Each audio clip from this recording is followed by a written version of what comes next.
Hi, I'm Venerable Chidao, and you are watching P3 on Rise Above TV. Hello, everyone, and thank you for tuning in to Rise Above TV, where we are empowering humanity and supporting unity.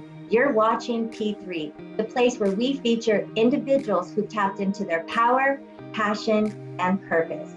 I'm your host, Jamie Terrazas, and today is the start of season 3, and I'm super excited and grateful to have this wonderful human being to be here to share his wisdom on power, passion, purpose. We have the awesome Venerable Tree Tao. Thank you so much for being with us today. Thank you for having me. I really like the motto of the P3. Caught me by surprise, and then when we break it down, power, passion, and purpose, that really aligns deeply with my principles and my vision. So I hope to share with some of you all, my aspect of power, passion, purpose, my take on it. Yes, and I feel like if every individual on this planet could get to a place where they're tapped into their P3, imagine what the world would look like and be like, right? So I want to thank you for doing all that you've done to be living the life that you're living, and you really are putting into practice what it is that you talk about and what you teach, right? So you have a huge following on social media, so that's great. And I love how we can use social media for the dark or for the light, right? And you're using it to spread light. So wherever you would like to start your story and tell us what you feel about these 3 Ps. So I'd like to first talk a little bit about why I became a monk and that journey. And it's a good thing. Thank you for inviting me, is because it seems like now every week I'm giving a podcast or some type of a show. And it's good to repeat these things, is because, again, like you said, there's now a very large following as we speak on social media, TikTok and YouTube. So it's good for me to kind of repeat it so that new people can understand where I've been and why I chose this path, and subsequently how this path led to power, passion, and purpose, which is a lot of things I didn't intend. It wasn't on my agenda. Matter of fact, becoming a monk and a teacher was something that was not on my agenda, starting out as a young man. So I have been a monk for 6 years, and I became a monk after my grandmother and best friend Jacob Hall passed away in 2015. My grandmother passed away first, followed by my best friend. And, I was very, you could say, attached to my grandmother. I mean, we all have these attachments because they don't teach us this in school. And I was born and raised Catholic, actually, and my grandmother led me towards Buddhism. I was quite inspired by how she lived and the way how she treated people, but especially how she treated strangers, how she greeted doctors that treated her and people in public in general. And the first thing she would do is give them this really bright smile. It was a very infectious type of smile and very non-judgmental type of smile. And she was loved by all that came into contact and encountered her throughout her lifetime. And, just as a young man who was actually an introvert, just observing a lot, I was like, wow, what a beautiful human being.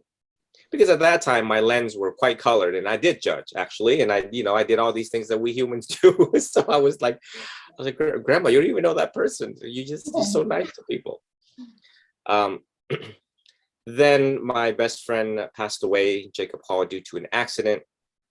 And he was like a brother I never had.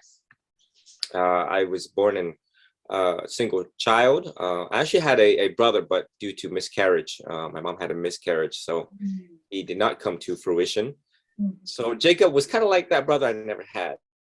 So I hit rock bottom quite fairly hard, really hard. I was on a suicidal path. And had I not take the spiritual journey, I would probably be in prison or dead or in the ER. I don't know where I would be, but it was a direct suicidal path. It was a path aimed at, just self-destruction. Yeah. What was the, not to divert too much, but what was that thing that caused you to go in the different direction? Was it a person? Was it some synchronicity that happened? Well, I would credit my my intelligence at the time of spiraling out of control.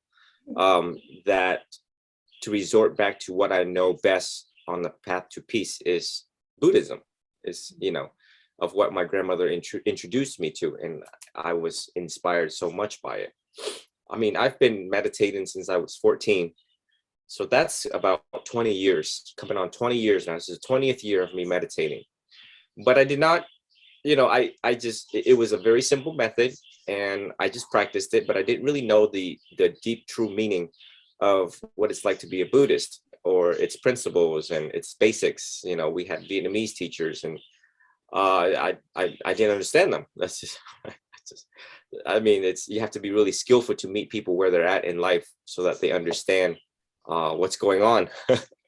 And throughout my whole life, I couldn't put the pieces together with these Vietnamese monks, these teachers.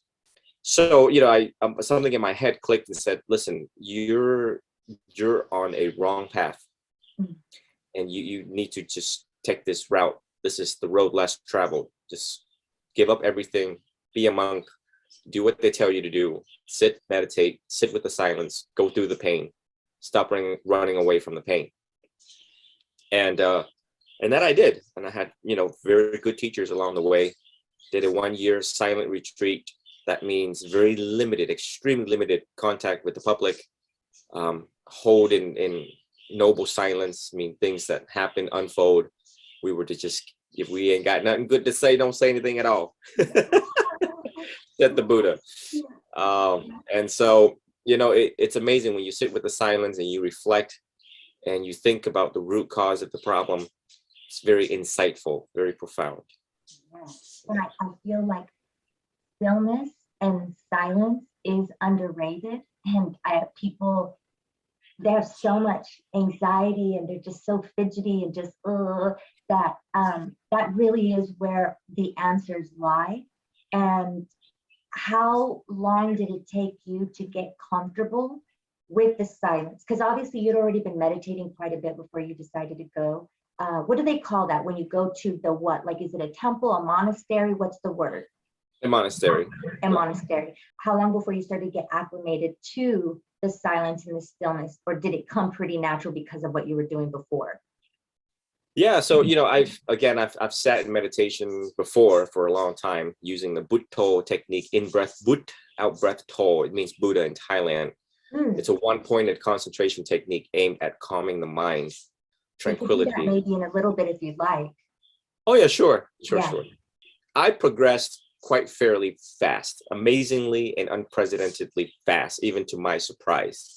Again, I would credit my neurology, the fact that all the synapses and all the neurons and protons and electrons are firing correctly for me to make sense of my pain, for me to just grow from it exponentially fast.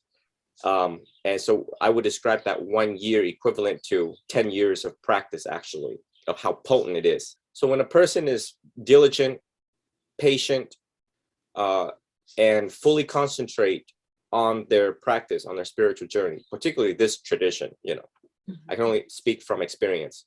You can quite fairly grow pretty quick and quite fairly fast. So, you know, my teacher gave me the name Chi Dao. It means intelligent way. And it is exactly that I compressed 84,000 teachings of the Buddha into something that is easy to understand, a methodology that is easy, straight to the point, no nonsense, for people to transcend their suffering, which is having kids, you know, taking care of their parents, going back to school, work. You know, life moves really fast in America. No one has time to sit there and study 84,000 teachings. It could take you multiple lifetimes. And there's 45 volumes. You know, it's like 45 Bibles, and then there's commentaries on top of commentaries on top of commentaries. So it just never ends. Yeah. And so you took all of this and you've condensed it in the manner that you were describing. This is a book, or what is it that you put together? So I'm writing the book now as we speak, and it comes out in October. of this year. I'm sorry, not come out. It's due. The first draft is due in October. I wish it came out this October. Right. And it'll probably be printed, I would assume, somewhere in the June of next year area. Obviously, that creation came because you have been so committed to your power, passion, and purpose. This is all like an accumulation of that. Earlier, you were talking about electrons and protons, and I love people that understand, you know, how to tie physics and science and spirituality and neurology and physiology, because it's all interconnected. So it's wise for people to learn about all these different things and then see how they connect, because it really does help you tap into your inner peace and the power that comes from within. How would you describe power, being that you're able to speak on it on so many different levels? Correct. And I wanted to have two pieces of that. So the first power I want to talk about is your willpower. And that when you hit rock bottom and you have a sheer determination to conquer your addiction, trauma, abuse, whatever it is that you're going through, to be courageous, to have the courage to step towards the howling wind, bearing one's chest, to deal with the problem head on once and for all. It's my encouragement that all do that and take that sentence very seriously, because our whole life is running away from our problems, pain, misery, sorrow, agitation, depression. And if you muster up the willpower, the determination that I'm sick of this, I'm tired of being sick and tired of myself, of drinking, of using drugs, of injecting, of, you know, so on and so on. And that's it. We have a zero tolerance policy. And so I am going to go to rehab. I'm going to get help. I'm going to reach out to AA. I'm going to be there. I'm going to, you know, reach out to people who are going to help me pull me up out of this rubble, right? So willpower, very important, very, very important in life. So that is the first aspect of power.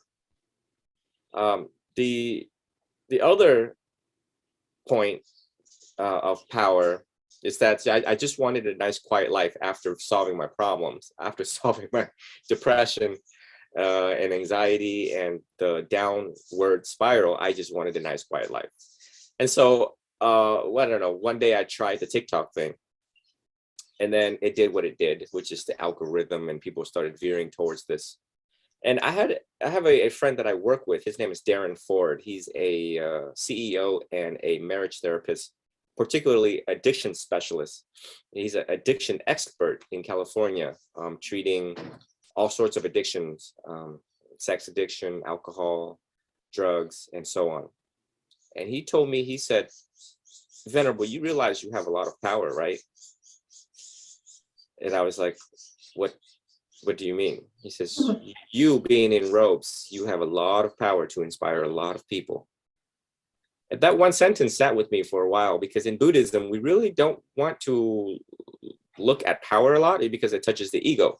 And so it never crossed my mind that I had this power to inspire, or the power of my voice. It's just every time when I say something, people are like, oh my goodness, that was like a lightning bolt. It was like thunder. He just spoke, thunder of truth, thunder of love, thunder of compassion. And so it sat for me for a while. And it's, again, unprecedented to see a monk on social media using phones, you know, taking selfies and talking into a phone while he's walking. Well, you know, just all these things. People are like, I couldn't tell you how many comments I get online where people are like, I didn't know monks talk. Like, aren't you not allowed to like talk? You're helping people open their minds. And I'm sure you've heard this many times, but it's like this modern monk. Your message is resonating with people, and that you're getting to teach them a little bit about what Buddhists do and what Buddhism is, and what it really means to live the path of peace, you know. And people think it needs to be like, and it's really about bringing the peace into the chaos. How do you maintain your center right in the chaos? Right, the integration of it. Yes, exactly. That's kind of like where you're at. So I had to screen the appropriateness of emerging as a, you know, as this monk that's going to be using social media. Now, we've had the first monk that I've ever been exposed to on this was Yutatamo Bhikkhu, and he's been on YouTube for 15 years. And so we've already had the existence of him teaching on all subjects of life, teaching life lessons. And then, slowly I started to see other monks that's always been doing this. And I realized, well, I guess this is our time. And Sadhguru said the same thing. Sadhguru says, you're a guru. They told him this, that you're a guru. What are you doing, exposing yourself to the world on social media? And now you're sitting and talking and you're so, outward projection of yourself. And he said, well, this is our time. We either do it now or we're never going to get to do it. And we need to save the earth, or we need to save soil, and we need to look inward and the inner engineering aspect of ourselves to transcend our suffering. So I was actually quite inspired by, I look for inspiration. I look for people who've gone ahead, and then it mustered up energy for me to push forward. Just because I want to live a blameless life as much as possible. I don't want to be blamed, especially being young. People are going to look for faults and flaws, so on and so on. Along the path, I just did a bunch of random stuff on TikTok. So 99% of the time I don't think about what I'm going to say on TikTok. I'm just in the right place or the wrong place, and I just put out my phone and I just give these 60-second short compressed talks about enlightenment, about rebirth, about karma, about just all the principles in Buddhism, the Four Noble Truths, the Noble Eightfold Path. And it just blew up. People, they were like, oh, I get it now. Like they don't know where to start in Buddhism, because there's so much in Buddhism to grasp and to try to discern and fully understand. And so now you have someone like me that able to speak very clearly on these subjects, on love, attachment, detachment, forgiveness. And so, people related to it, and then, there's millions and millions and millions of hits. So again, that's the power aspect of it, is using the power of this philosophy, the power of the teachings of the Buddha, the power of the path, of the monastic path, the power of the colors that is dedicated to world peace. The people have a lot of respect for a monk, have a lot of respect with the colors that we wear. And that's exactly that we dedicate our whole life to transcend ourselves and to help other people move past, transcend their suffering. And, I would tell everyone that is listening or watching is that all of us have power. You all have a lot of power, actually. This one question comes to mind about God as it relates to power. It's like, well, what about God? It is Buddhism believe in God, does God exist, so on and so on. And we first need to look at how powerful we actually really are, that we are God in this lifetime. Yes. Even Yeshua, Jesus, you said you grew up Catholic. He's like, God is within. Correct. And it even says God is light. Well, if you really start to study what light is, our hearts are being powered up by light, energy, electricity. And so I wanted to kind of define that a little bit. Like, what does he mean? God is within. God is, we are God, and since we cannot create anything, actually we can, and we already have, and we're doing it now. And we can also take things too. That means we can take a life, and we can also create life, right? When we're joined together with male and female, or other means, scientific means to create life, like IVF. So, the power to give life, the power to also take away life. So a person who has been bittered by life, who is very dark, can exercise that power and create weapons of mass destruction and blow up them all. And then, so once the person is arrested, you can look at that person and say, yeah, you know what, for that time that he was running around, guess what? He was playing God. Okay. We look at Hitler, and listen, that man was God during his era. And look at the damage that he caused.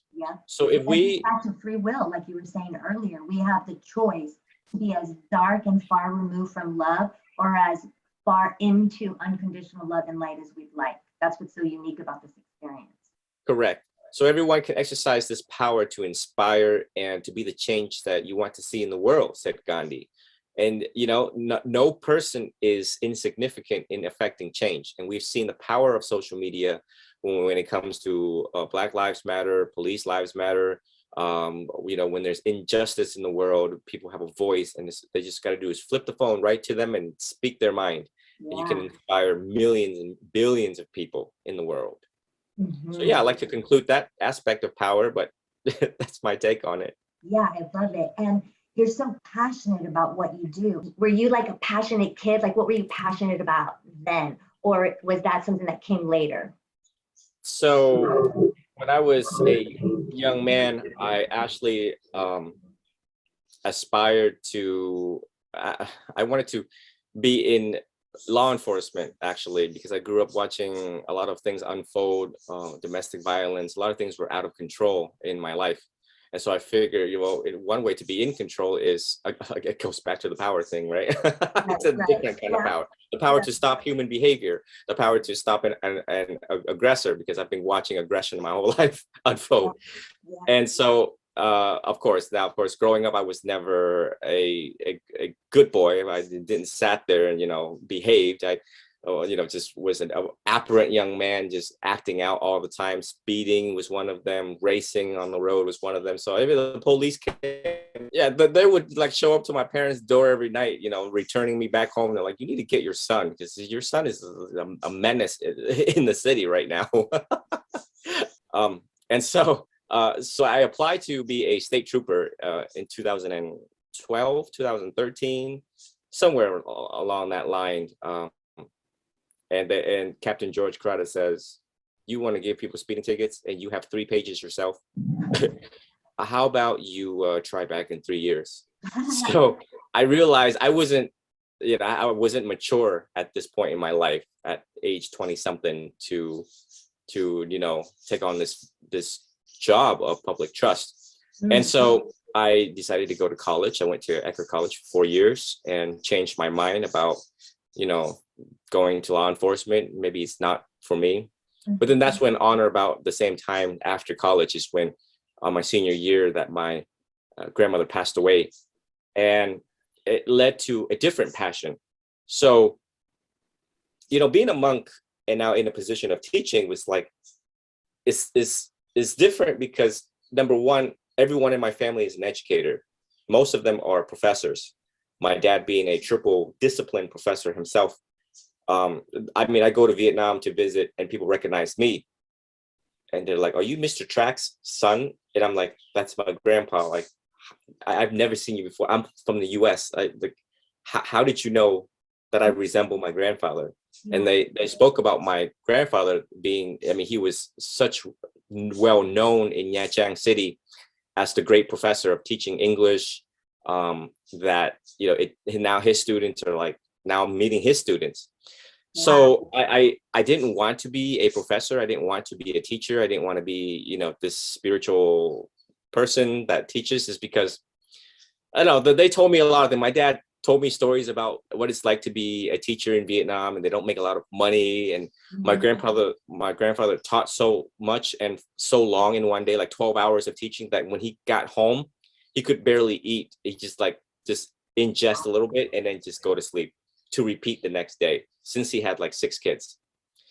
He didn't have a lot of energy. And I'm like, did grandpa say anything to you? Did he talk a lot? And my dad's like, no, just because he had no energy to even utter a word when he got home. And I was like, oh, I definitely don't want to be a teacher ever in my life.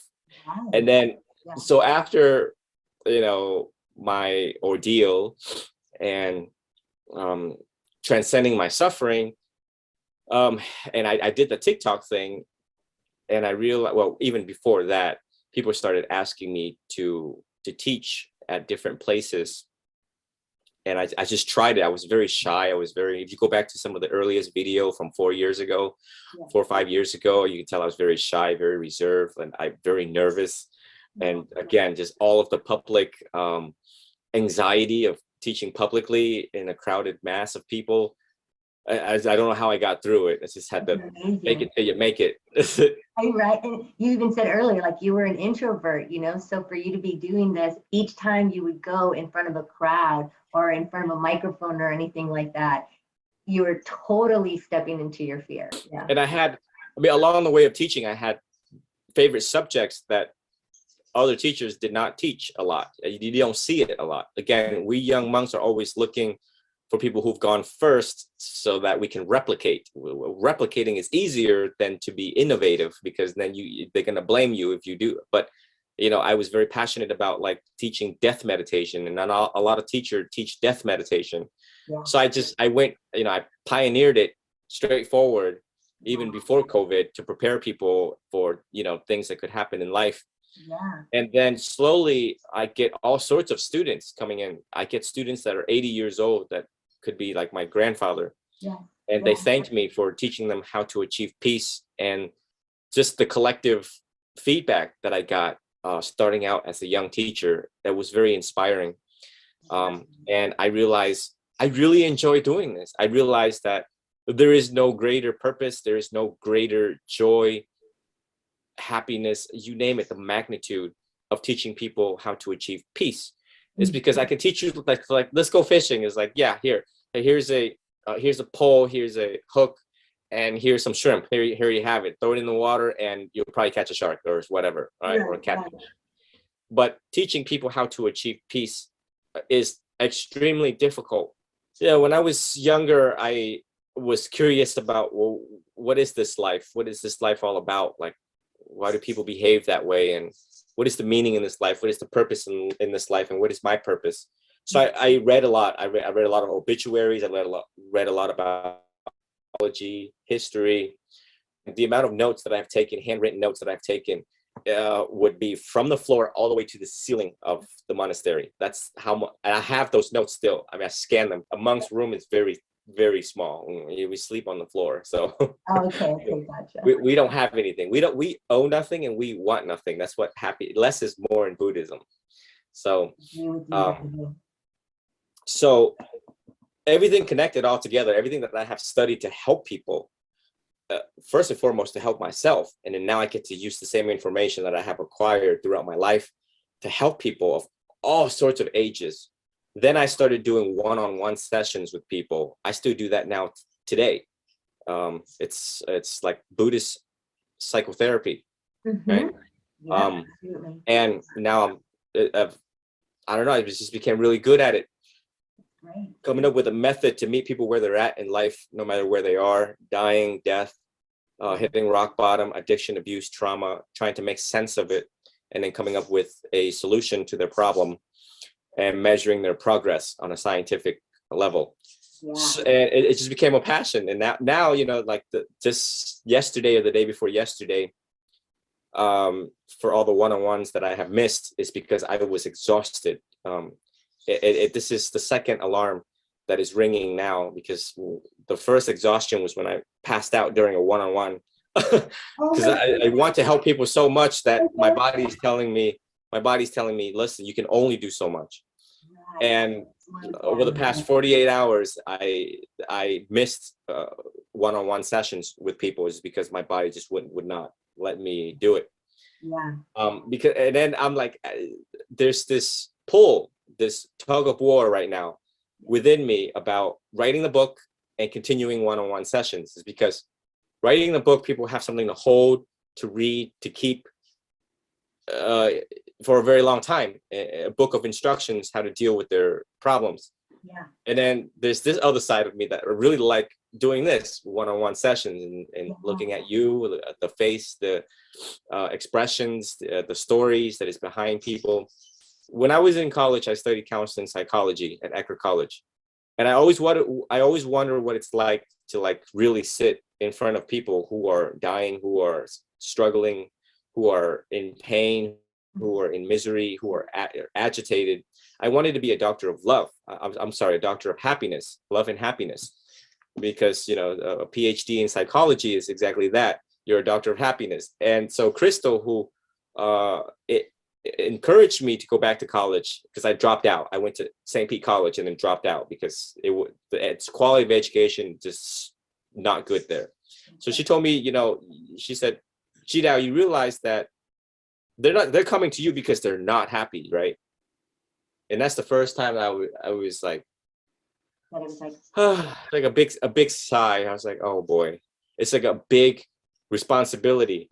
And so now, now past all of this, after solving my own issues and being able to relate to other people's complex problems, sometimes impossibly complicated problems, especially young people. Again, this passion developed, and I don't think I'm going to go anywhere anytime soon. And I really, really like this. And you know what? The end result is I am getting older, like all of us. And when I get that old, all of the people that I've helped are going to come back to visit me, and they're going to tell me that you saved us, you saved our lives. My family's different, my group, my community is different now, and thanks to you, you have affected change. And they say if you can change one person, it was well worth it. I couldn't tell you how many people that I have helped, or the public comments on TikTok and Instagrams, and the inbox. I mean, the inbox alone is probably can constitute another book. And the questions alone, I got students that ask master's degree level questions, that like dissertation level Buddhist questions. Can also constitute another book. So that's 3 books already. You're building content, and you're not even like, by doing this, that's already just naturally starting to like come. That's amazing. Obviously, you have many books in you. There's a good chance you're going to be here a good while. So you'll be one of the Zen masters, that have a compilation of 7 books, a world-renowned author. The intent behind it all is, I realize that I represent this generation, the millennials generation, and I'm seeing problems unfold within the generation after the millennials, the Z's, right? The YZs, whatever. And I realized that if I don't do something about it, I have choices, right? I could just go back to the forest and just sit there and enjoy enlightenment, or step out again into the howling wind, however complex the problem may present itself, to help, all the books and stuff like that. The money thing doesn't matter to me. Matter of fact, if I wanted to make money as a spiritual person, this is not the tradition to go with, because in this tradition, the Theravada, you can only ask for water. You cannot ask for anything else. The only thing we can ask for is water. So like sometimes I have people out there that like call me a scam. You get that a lot. As a celebrity monk, you get all sorts of praise and blame, right? And they're like, you're scamming people. You're using your colors of religion and you're gonna go to hell. Blah, blah, blah. And I'm like, have you ever thought about that? If I wanted to be rich, this is not the school of Buddhism that I should choose to go. I could choose other school of Buddhism that charges money. And I mean, clearly it is about the message. So I've always had the benefit of other people in mind.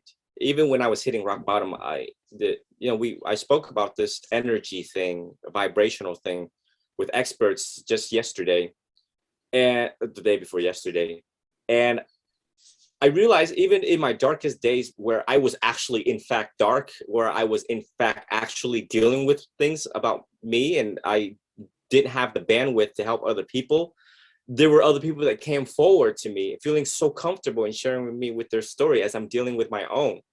And I realized that, in those moments, I was really bitter and really hated God, earth, and I just could not understand why these things happened to me. My authentic intention has always been caring for other people and putting other people first. And I think that's why people gravitate so much on all the social medias.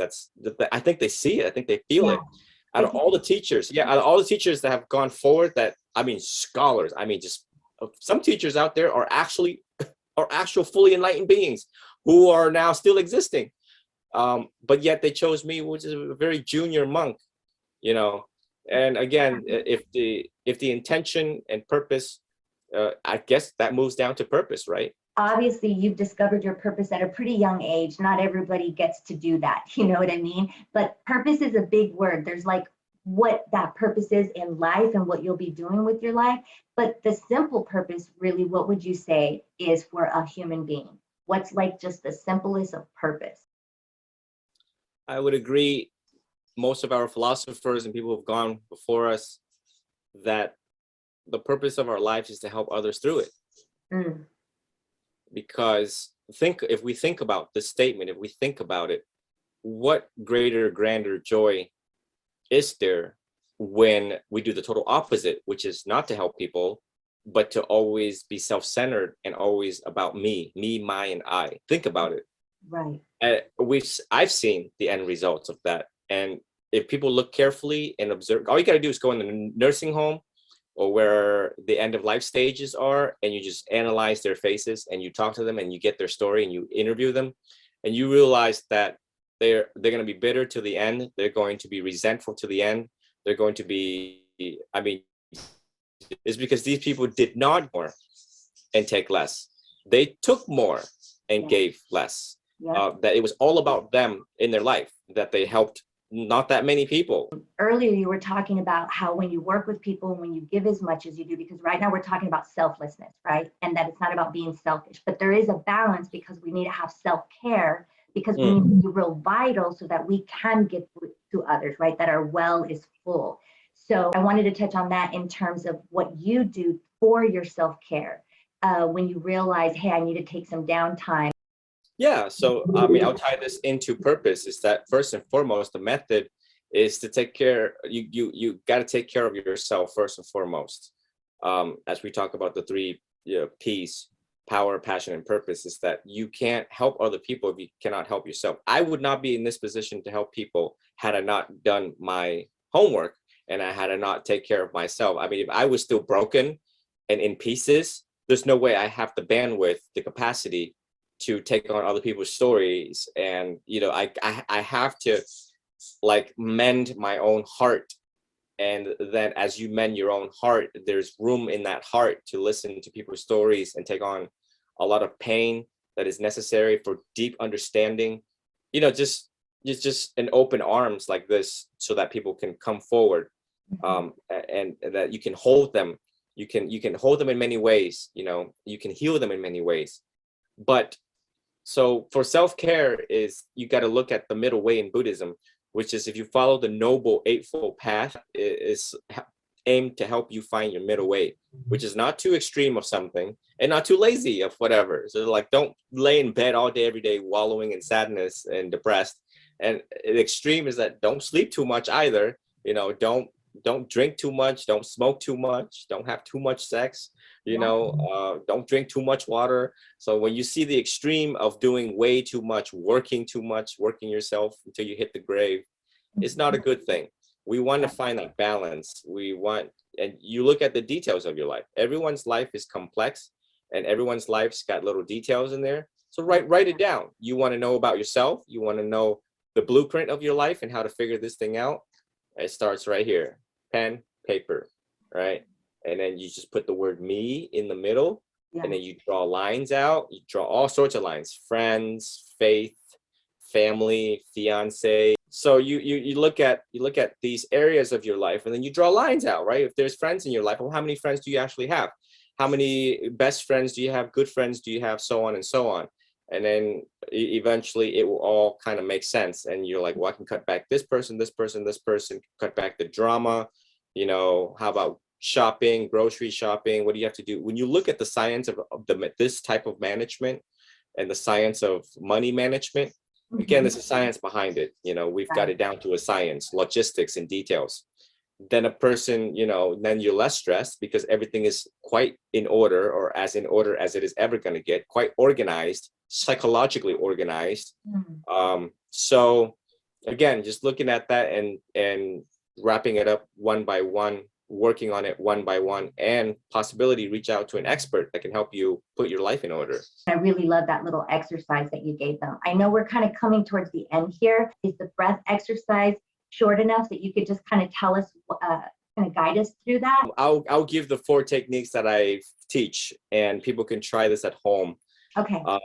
And the first technique, so this is a one-pointed concentration technique in samadhi, which is tranquility meditation, right? And so it's aimed to calm down your mind. When your mind's jumping all over the place, mindfulness means remember to be aware. Remember to be aware, right? Well, mindfulness has 3 definitions. Number 1 is to be present. Everyone knows that one. Number 2, remember to be aware. Number 3, remember to observe how your mind is jumping, which is the same thing as remembering to be aware. Okay. So we're not at peace when we're recycling the past. That's depression. We're not at peace if we're apprehending the future all the time. Okay. And so again, the middle way of that. And the methods to achieve peace is before work and school, after work and school, you meditate. For the lay people, at least 10 minutes to 30 minutes. Gradually you increase, you gradually build up, duration. And the first technique is breathing in. I know I'm breathing in. Breathing out. I know I'm breathing out. So everything that we're doing in life, we want to know that we're doing it. If I'm writing, I know I'm writing. If I'm walking, I know I'm walking. Ever see people in New York walk with newspaper, Starbucks, and a phone in their hand, and they cross the street? Yeah, we're like distracted, and it's like trying to do that less and less is really healthy for our brain. Yes. Correct. And we're like, Susan, Karen, what are you doing? And we walk in the street, and they don't know that they're walking the streets, right? Likewise, Thich Nhat Hanh said about the washing the dishes. When you're washing the dishes, do you know that you're washing the dishes? Or you're thinking about you're gonna pay bills? Yeah, you're gonna think about you paying bills the next 10 minutes. So again, breathing in, I know I'm breathing in. Breathing out, I know I'm breathing out. So this is the simple art of just knowing when your abdomen is rising, knowing when your abdomen is collapsing, going up, going down, inflating, deflating. The next one is the counting methods, right? In breath 1, out breath 1, in breath 2, out breath 2, all the way to 10, and then backwards. Okay. Again, one-pointed concentration technique. The mind can only do one thing at a time. Absolutely. And that's what we're trying to do. We're trying to slow it down so that we can achieve some clarity in our lives. And so these techniques seems really easy until you close your eyes and you do it. So that's my challenge for all of our viewers, is that it's all easy. It's like, oh yeah, I've read this before. Really? Yeah. All right, let's see how long you can sit. That tells the teachers everything. The teacher teaches and they're like, oh, it's easy. You're not a good teacher. This is basic. We can just do this. Really? Sit in front of me, demonstrate. I'll give you $20. Demonstrate. Go ahead. Absolutely. The third technique is to analyze the temperature of the air that you breathe through your nostrils. So we take our deep breaths and you have fun with the breath and you realize, is it 70 degrees in this room? 75 degrees in this room? Yeah. Then you start analyzing the rate and rhythm of your breathing. And then you realize there's so much things to do with the breath rather than just watching it. You start to analyze it like a scientist. So that gives the mind, staying on point, quickly on point. And then you have the last technique, which is the But To, in breath But, out breath To. Okay, in breath But, out breath To. But To is spelled Buddho, and it means Buddha in Thailand. And so it goes back to the first technique, actually, which is one which knows, because a Buddha is one which knows.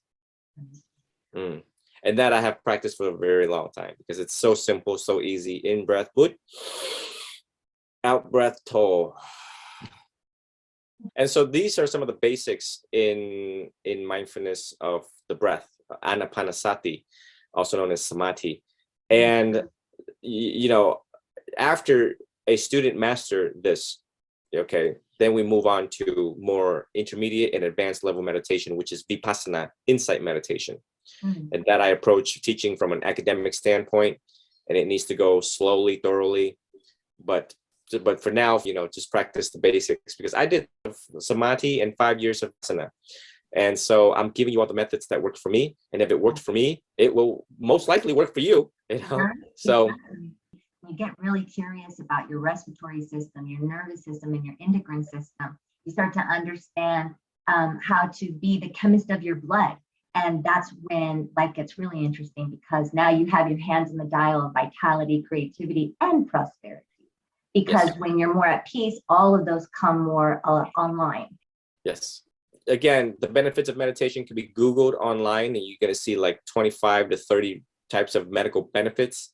Lowering high blood pressure, heart rate, stress, cortisol level go down. You will sleep better focus. You can concentrate better, focus better. It mitigates symptoms of ADHD. You look at all these empirical evidence-based, and meditation is free. Breathing is free. It's you have it all there. It's there. And people will think enlightenment is a place where you go. No, enlightenment is right there. It's right there. You can access it with the breath. By and through the breath, you can access enlightenment, nirvana, right there and then. Yeah. So have these nibbanic experiences when you are at peace. And peace is defined as free from disturbing emotions. Yeah, so observe your breath without judgment. That's something I forgot to mention. There's a lot of instructions. Yeah, and you want to be the expert pedestrian observing traffic, and the wise person observing traffic does not jump in front of traffic to try to stop it. That's where we analyze thoughts, is that we jump in front of the traffic of thoughts, and we're like, well, who's the driver? How old is the driver? Why do they swerve? And so on and so on. So just start with the basics, and I'm available for people who are new to meditation, new to Buddhism, to answer questions one-on-one. So anyone can reach out anytime. It's not a mystery, and it's not difficult to get with me. This year particularly, it may be a little bit more challenging versus any other year because of the project of writing the book. But yeah, I just wanted to make myself available to you and for all. Yes, I was just about to say, please let them know how they can connect with you, because you're all over social media, or you have a site or anything like that, wherever they can find you so they can be part of your community. Yeah, so you can Google my name, Jidao, Tridao, Jidao Monk. Put Jidao Monk on Google. I'm all over the internet. You can also go on Instagram, TikTok. I mean, all of the social media platforms. But the best way to reach me, private message, is probably on my Instagram, because I check that most often. So thank you so much. Any last words that you'd like to leave us with? I like everyone to look at how the 3 Ps apply to you, and that I hope to inspire all of you by and through my own change. And if you want to inspire other people in your life that you love, that you care about, your community, your family, your boyfriend, your girlfriend, your fiance, your husband, your wife, your partner, is that you will inspire by and through your own change. We feel the need to change people or help them change, but when you yourself change and be this radiating light, they will see a shift in you, and they're going to be like, oh my goodness, teach me how, because right now you look like you're very much at peace. And right now we all need that, more peaceful individuals in the world. You're doing peaceful things and contributing to a happier, healthier, less stressful place to cohabitate, to habitate in, to live in harmony in. So that is my encouragement for all of you. Don't waste a day. The problem is we think we have time, said the Buddha. And I really like the 3 Ps. Thank you for having me on the show. And you have amazing energy as I'm looking at you right now through Zoom. And I know that you're inspiring a lot of people, and everyone, keep up the good work. Don't give up. Just keep going. Yes, keep going. Thank you so much, Fridal. You have been a blessing to many people, and I want to wish you continued success on all of your endeavors. I can't wait to read your book. We'll have to have you back on again after it comes out, for sure. Yes. Thank you. Thank you. And thank you, everyone, for supporting the mindfulness movement here at Rise Above TV. Your likes, shares, and follows are greatly appreciated because they help spread the love. Subscribe to our YouTube and podcast channels for more mindful content. Be sure to tune in next week to meet another individual who is tapped into their power, passion, and purpose. Till next time, peace be in us.